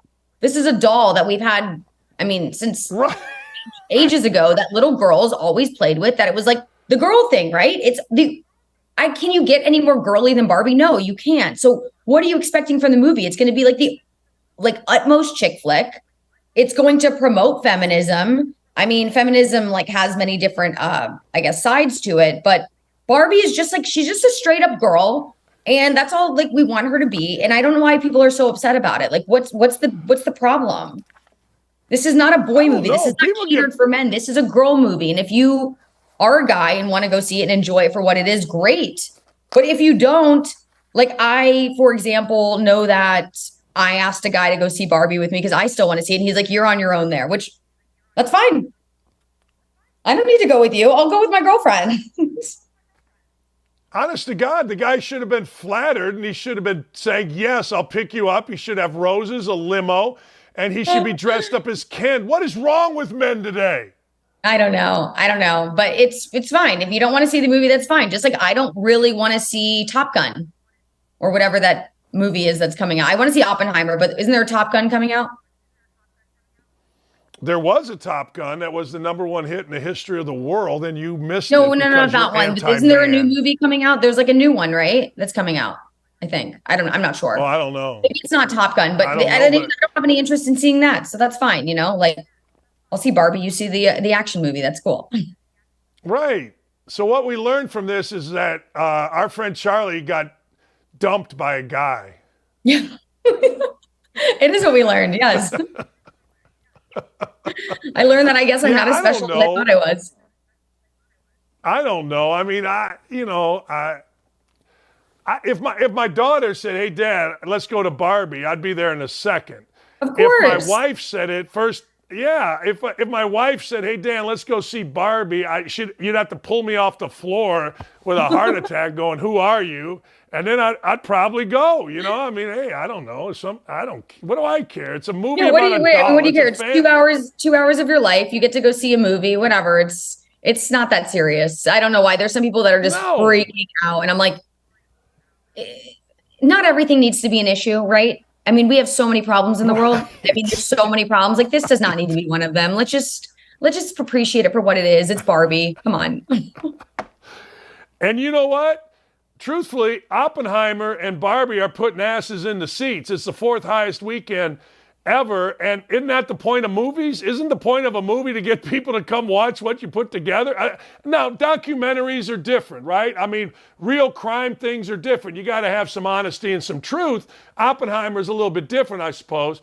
But damn, the purpose of a movie is put asses in the seats, and they're doing it. Yeah, and it's so hot everywhere right now too. It's like 96 degrees in New York City today, something crazy. So this is just the perfect time of year to release some good movies. People want to get out of the heat. It's a nice, cool movie theater. You got a little activity for the family, keep everybody entertained. This is the time to release the movies, if you ask me.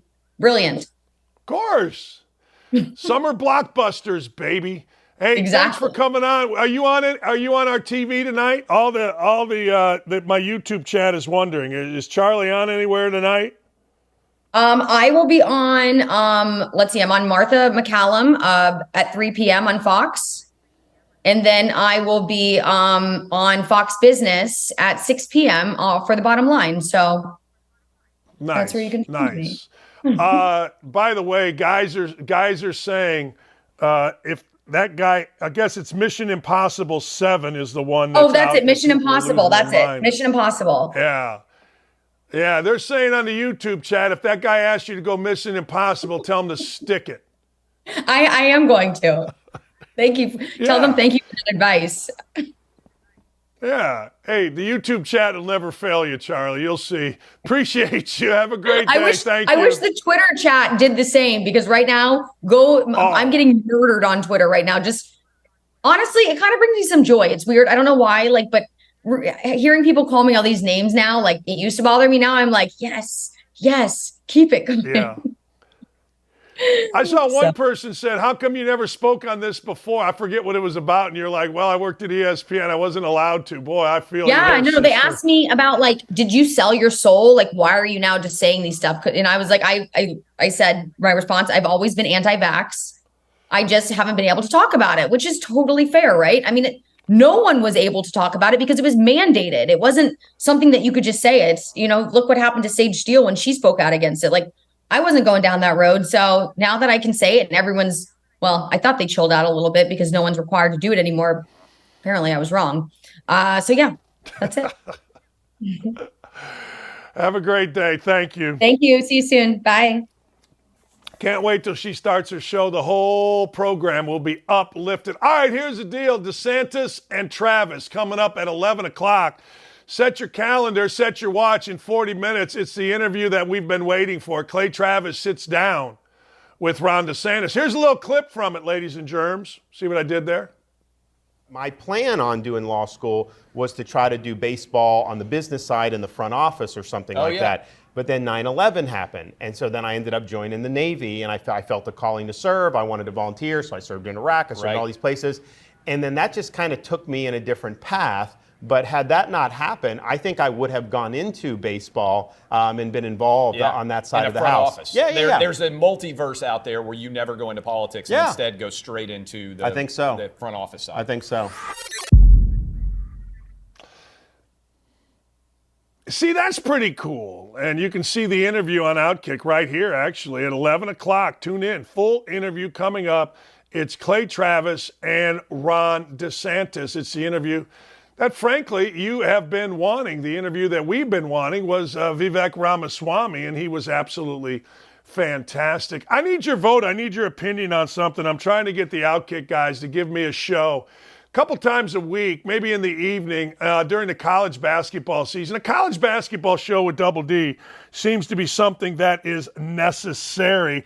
All right, ladies and gentlemen, you know it. You love it. It's beautiful. It is What the Hell Wednesday. Sit back, relax, and enjoy the stupidity. This is where Dylan and Nick and Ryan, this is where they shine, baby. All right, it is What the Hell Wednesday. Let's see the first one. What? Oh, we saw this last week. Didn't we? Or is this the same idiot? What? Hold on. Oh, that's just stupid. That's hurtful. Are you guys regifting What the Hell Wednesday? Are you regifting? That one was last week. You think I don't notice? I don't have anything to do ever but to look at our show. What's next? Don't be a regifter. Uh-oh. What'd this clown do? Oh, geez. Oh, geez. No way. Show that again. She's washing her car? Come on, lady. Wait, show that again. How does this start? First off, let me ask you a question. Do you guys think this is real? Like, is this from the camera of the little car wash port? Or is this a lady saying, hey, get me on film. I want to be on @FailCatcher1. I don't know if that's real. I need someone in my ear giving me what they think. Boom! Down goes lady. Down goes lady. Give me the next one. What are we doing here? What is she doing? Look at this woman. Oh, boy. Oh, my God. Oh, my God.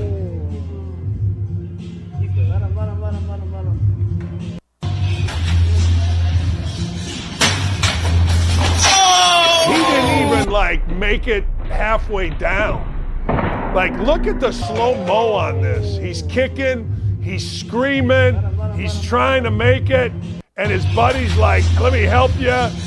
What did he hit? He hit something right. Boom. Look, word of advice. If you're going to be an idiot and you're going to skateboard on rails, can you at least check to see if the rail is smooth and not stuck?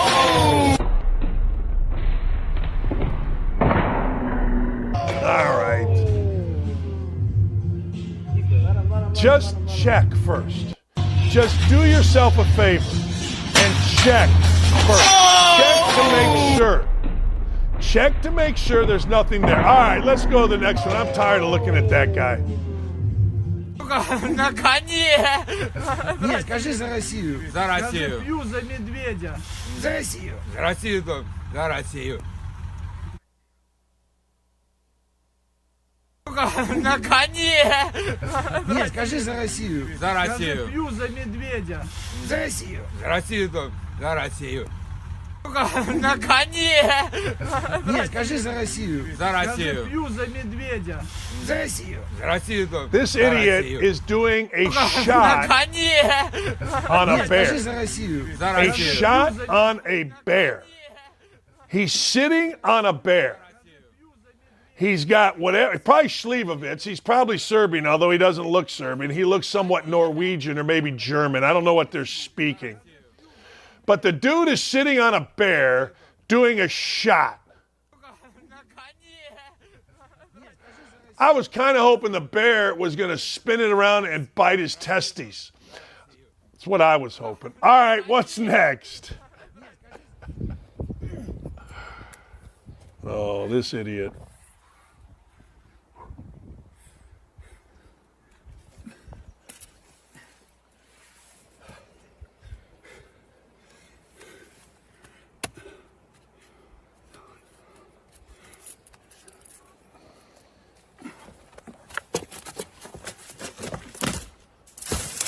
Oh! Oh! Oh! Oh, that's rock. That's not soft. That's not trampoline. That's not brush. That's rock this guy's falling into. 1,000 ways to DI. And this is one of them. What are you doing? Like, all right, we always see these guys that are climbing to the top. We always see them once they get to the top and they're praising themselves and they're excited, right? That's what's really happening most times. That right there is what's going on with these rock climbers, 95% of them. I have a nephew. He's a rock climber. He's an elite rock climber. He's out as a EMS guy out in Yosemite. And I always ask him, like, what percent of dudes fall? He goes, oh, like 100. You kidding me? Is that Jim Harbaugh rock climbing? I think it was. I do. I kind of, sort of think it was. All right, there you go, ladies and gentlemen. I don't think we have any more, but there it is. What the Hell Wednesday. I got to tell you, What the Hell Wednesday has been really, really upgraded because I like them. Now, one thing I will tell you, I didn't mind the bear. The bear did look happy. I wonder if he was sedated. And do you think the guy is so hammered he doesn't know what he's doing? Or do you think the guy's just really brave and kind of a bear whisperer? Like, I wonder about these things. I wonder, is he a bear whisperer? I don't know. Dave Renard says something that I saw the other day. He said this: I always appreciate dental hygiene in America when seeing Russian and European folks. Like, if you watch, what's that guy's name, Ted Lasso? That really comes into play. I'm with you on that. Dental hygiene in America. Go thank your dentist. Go thank him.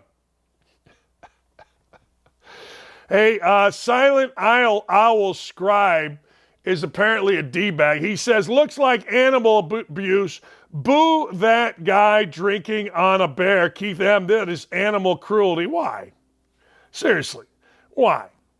What's the problem? I mean, who cares? Like, do you really care? Do you really think that's abuse? Do you really give a rat's ass that somebody is on a bear? I don't know. Hey, raise your hand if you want to go to FATCON. I'll tell you what FATCON is when we come back. FATCON, baby. We'll be right back. Oh, the Barbie movie. It's only been out for a few days at this point, but it's already crushing the box office, and apparently it's also really triggering some of my fellow conservatives, and I don't get it. The biggest criticism of this doll come-to-life blonde and pink extravaganza is that Ken and all the other male characters portrayed in the movie are dumb and weak and or sexist. Some of my fellow conservatives are pissed off about that and feel like this movie is anti-man or shines a bad light on men. Newsflash for you, no duh. It's a movie about a fictional doll living in a Barbie dreamland of pink glitter and high ponytails. Did you think this was a remake of Rocky? I mean, come on now. The outrage over this is a little much. You know, I get that some of you don't like the feminized character roles, the males in the movie, but for God's sakes, it's Barbie. This isn't new. I spent much of my childhood playing with Barbie dolls, and guess what?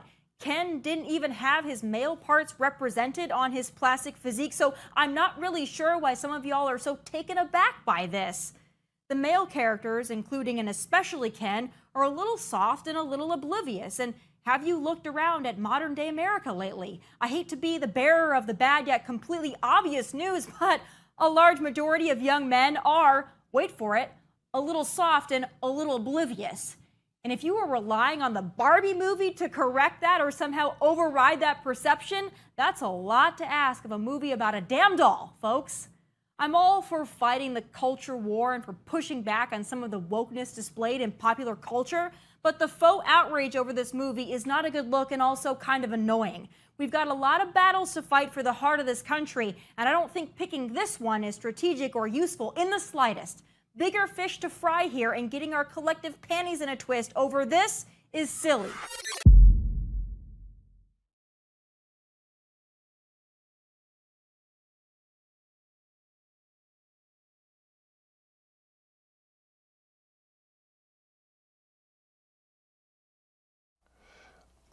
Would you give a sheesh? Would you give a crap? I'm going off script here. But would you give a crap if you were Gisele Bündchen? Like, would you give a crap if Tom Brady was dating some girl, some Russian supermodel? The only reason you would even think about giving a crap is because you would want to know whether or not the supermodel was a decent human being, because chances are the supermodel is going to be around your kids. Like, that's the only reason, right? That's it. There's no other reason. There's no other reason to say, hey, I care. Look, I don't care who my ex-wife's dating. My ex-wife didn't care who I'm dating. What does it matter? You know, you get divorced, you get divorced. You're sad, you get divorced. You're happy, you got divorced. Either way, I mean, who cares? But Gisele Bündchen apparently doesn't care, and she shouldn't care. Like, there were reports earlier that Gisele Bündchen was supposed to care. Why would you care? Seriously. Would you give a crap? Would you give a crap? Would you care even a little bit? I certainly would. All right, The View, Joy Behar, she's she got her panties in a twist. She's got her depends in a twist. And when Joe Behar of The View gets her panties in a twist or her depends in her twist, we're all supposed to, I don't know, give a shit. I don't care even a little bit. But Joy Behar says that Governor Greg Abbott is a sadist. She doesn't like having a floatable wall. She doesn't like it. And if Joy Behar doesn't like it, well then damn it, I gotta tell you, I don't like it either. I'm all in on Joy Behar. No, I'm not. Joy Behar is an idiot. And so, well, if you don't agree with, I don't know, Joy Behar, then you are a sadist. Yeah. Now, let's be honest. That fat poss has not done anything. I don't even know what she was before she came to The View. I don't know. Was she a comedian? Was she an actress? Was she I don't know. Was she a politician? What was she? What was this woman? What was Joy Behar? He has a sadistic streak. I looked up the word sadist. It's a person who derives pleasure, sometimes sexual gratification. I don't think that's his problem, from inflicting pain. She said the governor signed a law stripping construction workers of their right to water breaks every 4 hours. Of course he didn't do that. The Department of Justice is planning to sue because, well, guess what? They put up floating buoy border barriers to stop illegal immigration into the state. He said, Abbott did, Texas has the sovereign authority to defend our border under the U.S. Constitution and the Texas Constitution. We have sent the Biden administration numerous letters detailing our authority, including the one I hand-delivered to President Biden earlier this year. Of course, Sunny Hostin has to check in, she of being a stupid racist. She says, fine, there's a problem at the border. There's been an immigration problem in this country. A lot of people don't work on it. Democrats won't work on it, blah, blah, blah, blah, blah. But she should, or he should, worry about guns. So these two idiots, who nobody actually knows what their qualifications are, but hey, we listen to them, we talk about them on our show. have decided what the governor of Texas should do. God bless you. Go get him, white Karen. Go get him, black racist. I think you're black, Sonny Hassan. I'm not sure. Whatever you are, good for you. Temple University is hosting a Philly FATCON with queer sex therapists offering fat-positive sexual health care. Yeah, that seems good.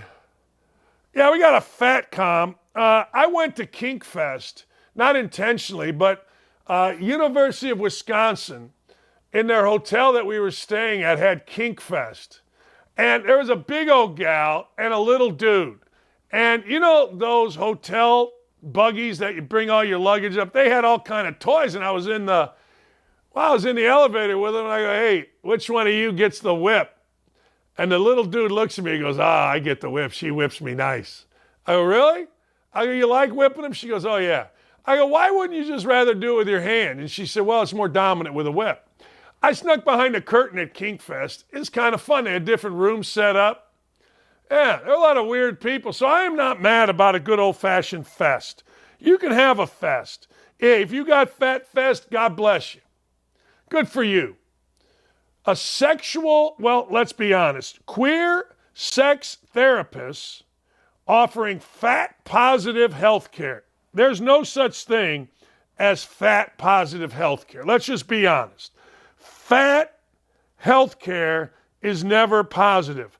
Fat positive health care simply does not exist other than to say, hey, look, you should be fat and proud, you lazy poss. I'm a lazy poss. I am. When I wasn't lazy, I wasn't fat. Now I'm fat. Temple is set to host the first ever PhillyCon this October, conference boasting its role as an exclusively judgment-free, fat-focused event featuring fat-friendly classes, vendors, talks with influencers, a costume party, and the fat sex therapist Son Ali Rashatar, who uses they, he, they, whatever pronouns, according to one of the con's Instagram posts, is slated to be the keynote speaker. She constantly focuses on, of course you know it's coming, white supremacist ideals behind fat phobia, the social construct of health, fat trauma, and the intersection of fat and gender. That's right. Based in Philly, they are a super fat, queer, bisexual, non-binary therapist. Yeah. Hell yeah. What a world. You got to make fun of it. If you don't make fun of it, I cannot help you. If you take this stuff serious, you're out of your mind. This is some scam artist getting a bunch of fat, insecure people to go pay money to be part of a conference to tell you being fat is okay. Being fat is not okay. Being fat and being obese is a health risk. Stop it. In fact, I'm not so sure I would hire fat people. Yeah, I would. I wouldn't really care as long as they're good. And as a fat person myself, I am, my number is 30, which means I'm obese. I understand the fat. If I lost 20 pounds, I'd be far more active, and I'm on my way. This is sad news. This is a worker was injured here, and I don't like it, but watch this video. A monster crane collapsed in New York City, right in downtown New York City. Check this out. Oh,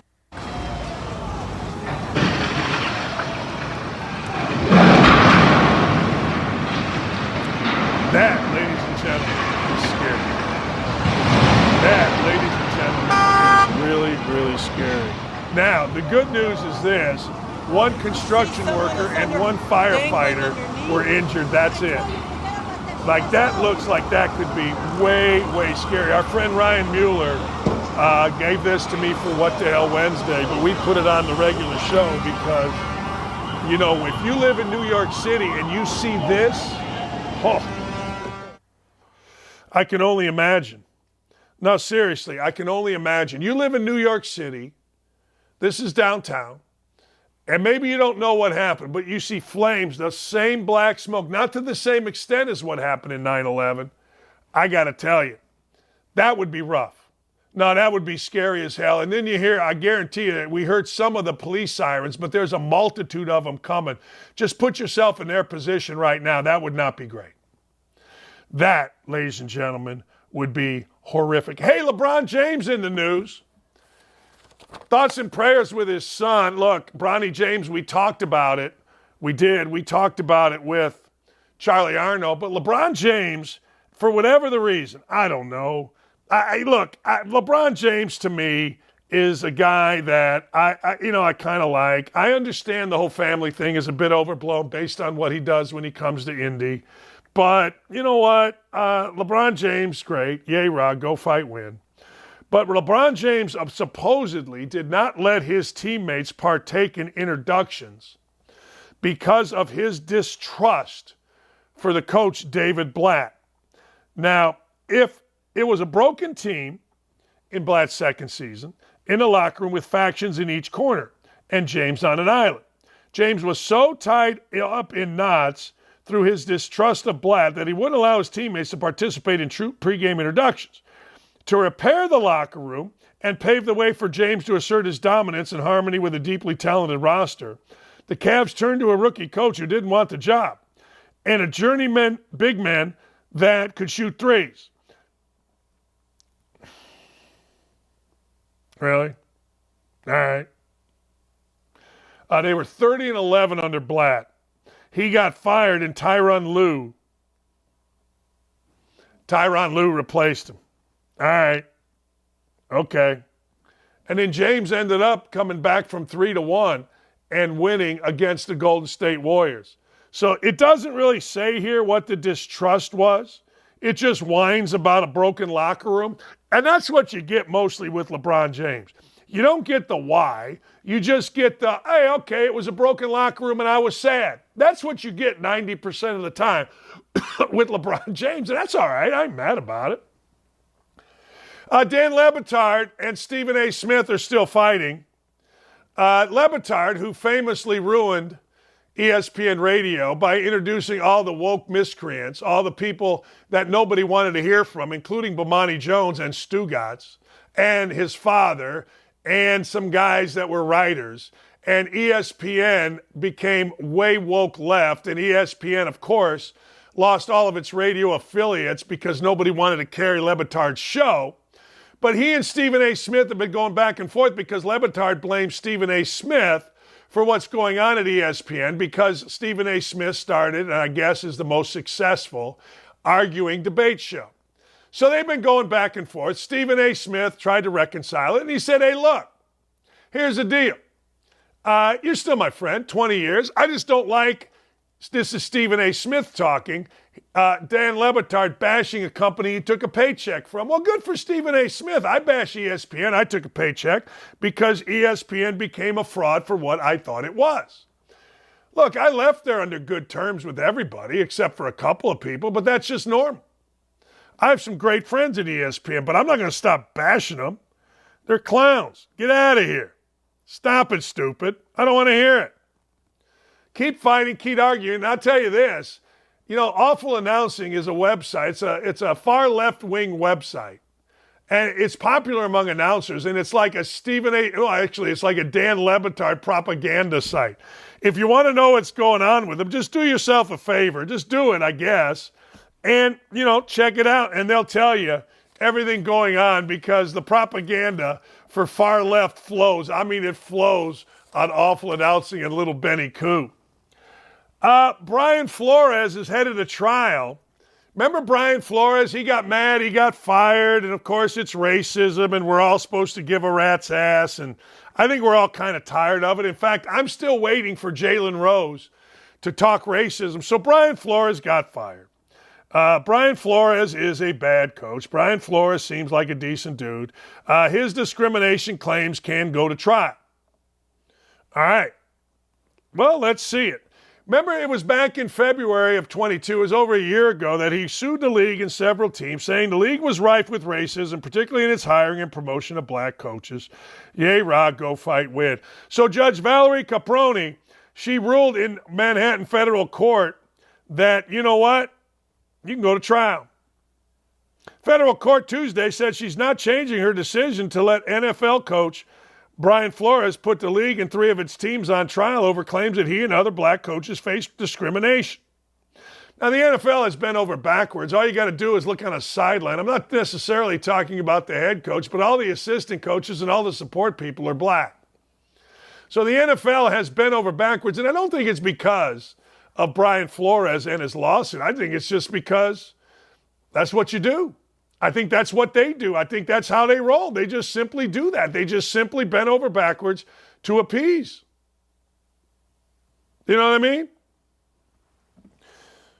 Although the clear majority of professional football players are black, only a tiny percentage of coaches are black. Said it's difficult to understand how there was only one black head coach at the time Flores filed his lawsuit.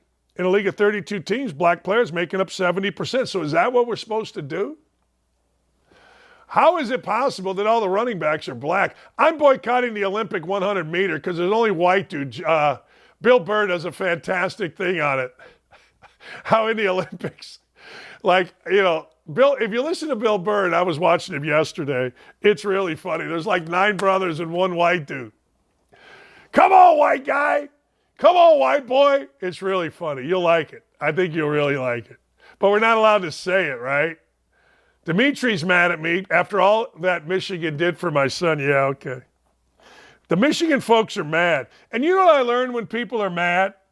When I learned that people are mad, they don't really attack the substance of what you're mad about. Jim Harbaugh's a cheat.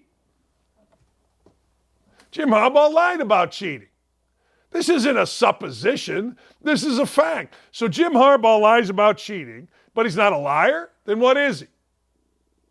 Jim Harbaugh hired and eventually had to fire a coach for cyber crimes. What was this guy, a Russian spy? Was Jim Harbaugh not looking who he has on his staff? Jim Harbaugh then hired Shemy Schembechler. Old Shemy Schembechler apparently had a racist past. Like, my stepson had to go get an apartment, and they did everything from check his DNA to do an anal probe to get him to rent an apartment in Syracuse. You don't check a guy's social media? You don't know that your coach is a stalker? I don't know.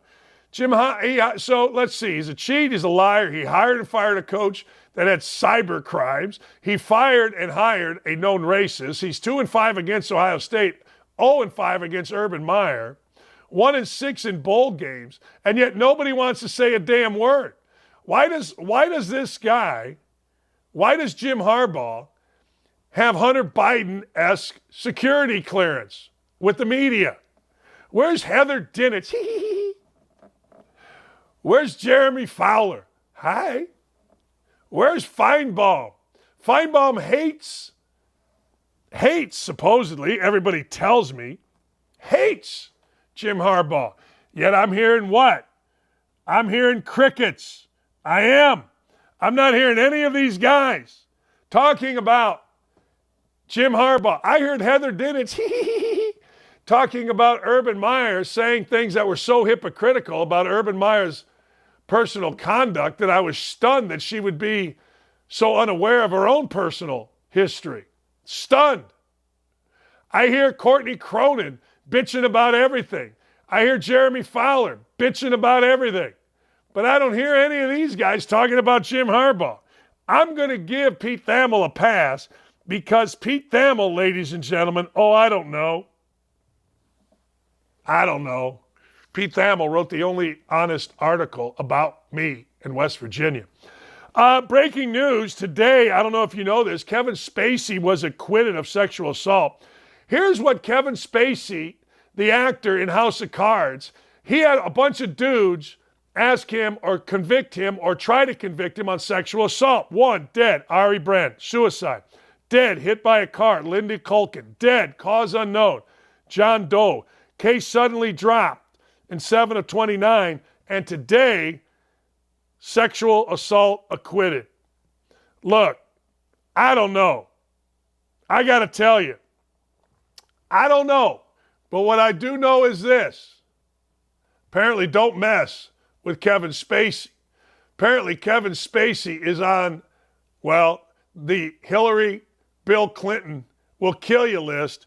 And is it just a coincidence that the chef from Obama and the chef from the Clintons both passed away by drowning? I honestly Do not know. The Diamondbacks and the Orioles, ladies and gentlemen, are among teams inquiring with the Angels about Shohei Ohtani. Here's what I don't understand.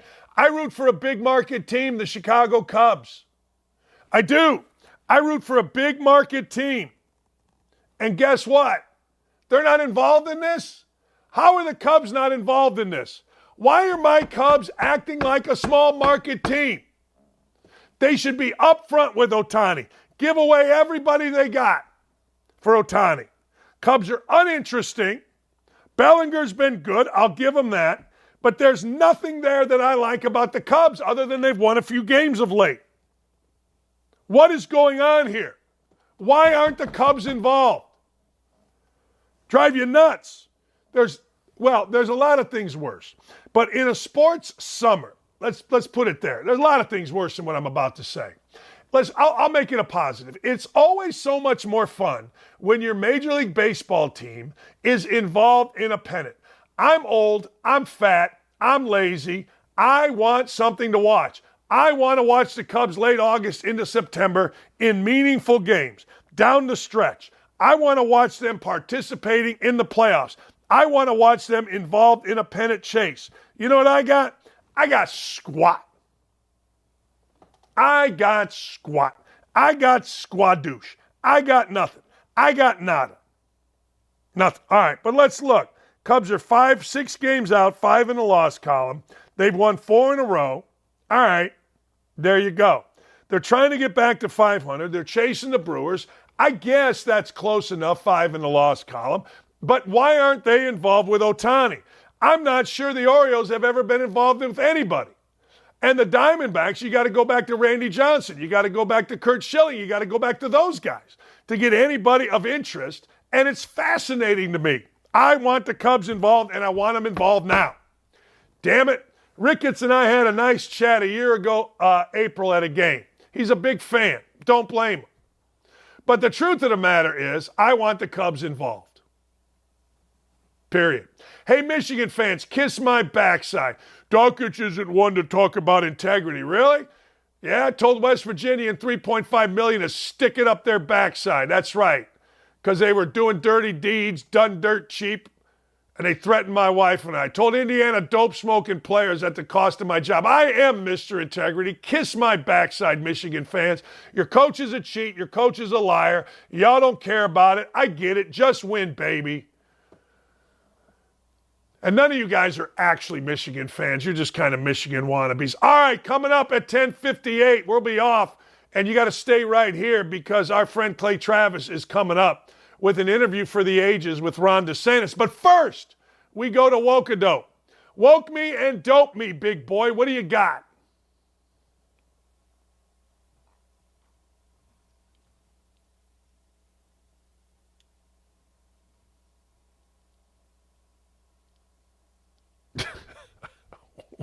What? Try that in a Chef Rush town. Yeah, I don't know what that means, but I ain't mad about it. That's right. That's going to be me in about 6 months. That is. That's going to be me. 6 months, I'm going to be ripped like that. I'm already losing weight. After this show, I'm going to go swim the English Channel or something. What's next, ladies and gentlemen? Oh, man. Oh, that's the White House chef that served in 4 administrations. Oh, I'm sorry. Oh, that's good. No. That's good.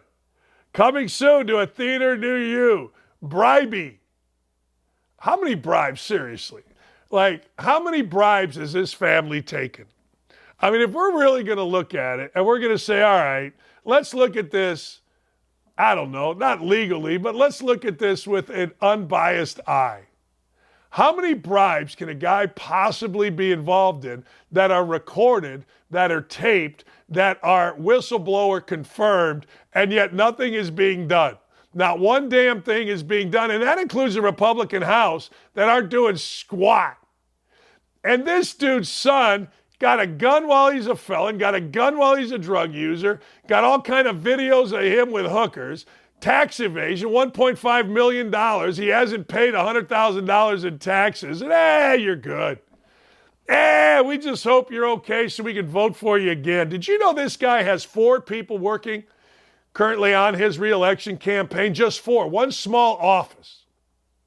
Do you think they know that the election is rigged? I've been saying this. There is no doubt these elections are rigged.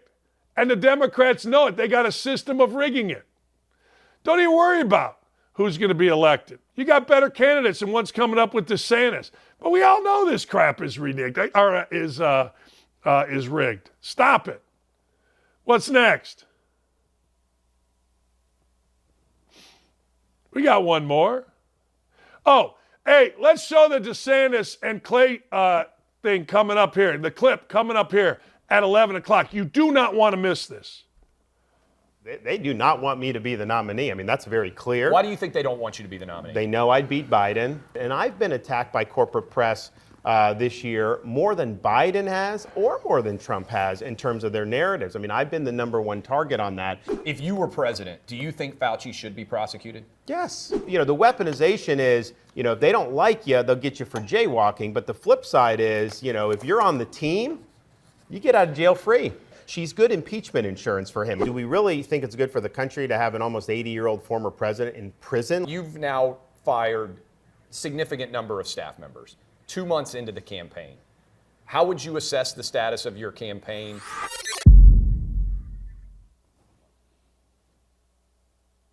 That's what we call in the business a tease.